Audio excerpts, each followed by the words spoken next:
up and start clapping!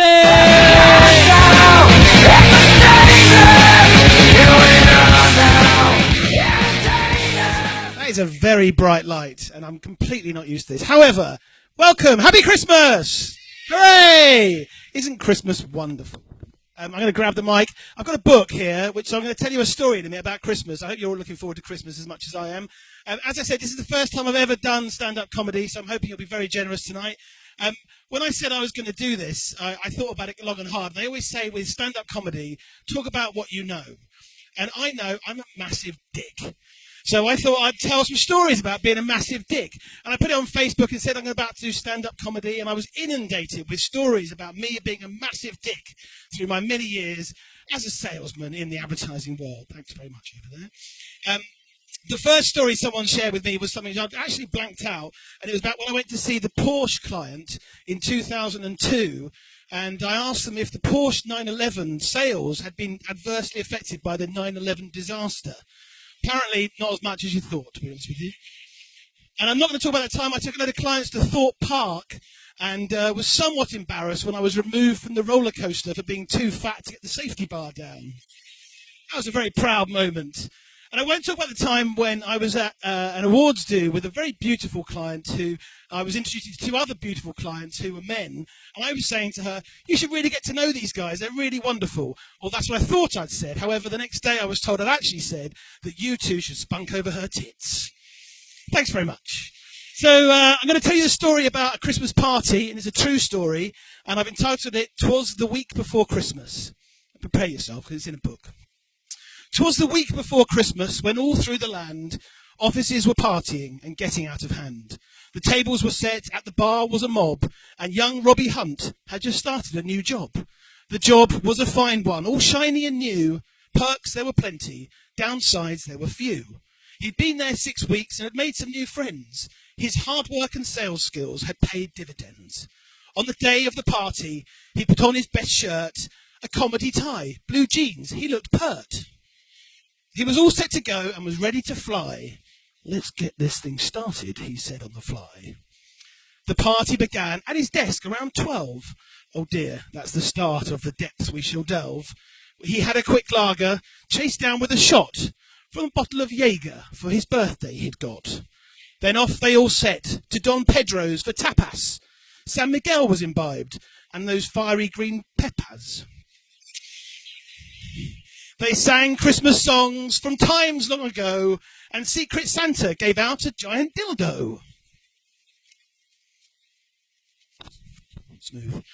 By now he was merry, but on he must journey. To the bar round the corner, it was still pretty early. More beers, they were downed. Now it's time for the loo. He'd better sit down. Why not make it a poo? Oh dear, he's gone now more than he thought at this stage. You'd have thought he'd know better at his age.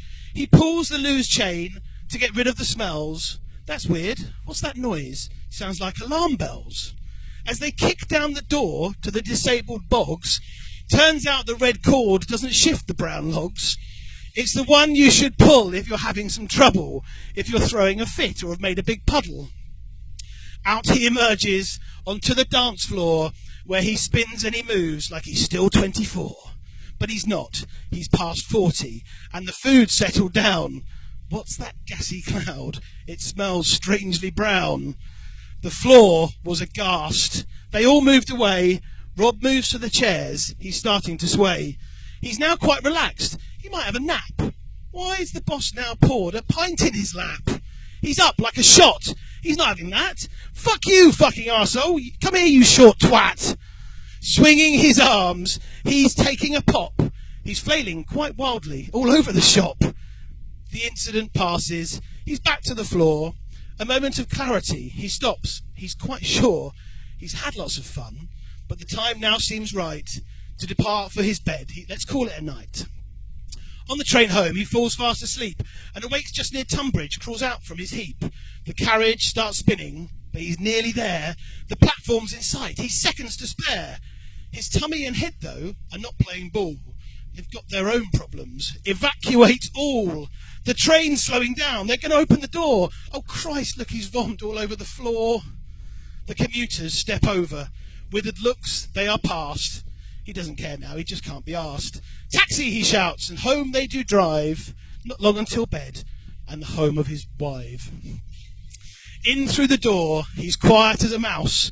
He mustn't wake up everyone in the house. His wife is asleep. The kids are tucked tight. But hang on a sec, there's something not right. The lights are all on, and the house is aglow. The Christmas tree baubles are all on plain show. What is this plain madness? He must make it stop. He looks for the switch. To the floor he must drop. There he can see it, behind the big tree, nestled behind the glyphs laid with glee. He leans over gently to turn it off, but whoa, he's off balance. Too much beer has been quaffed. The legs go all jelly. He falls to the ground. The tree, it gets broken. The gifts scatter round. He gets up and shakes himself free from the shite. This really hasn't been the funnest of nights. Up to the bedroom to scold his slack missus. No cuddle for her, no slobbery kisses. Why are all the lights on? It's past 1 o'clock. It's 7:20, you ginormous cock. So let that be a lesson to one and to all. Think twice at the party this festive Yule. Don't follow the line of young Robbie Hunt. He's stupid as arseholes, a massive daft cunt. Thank you very much.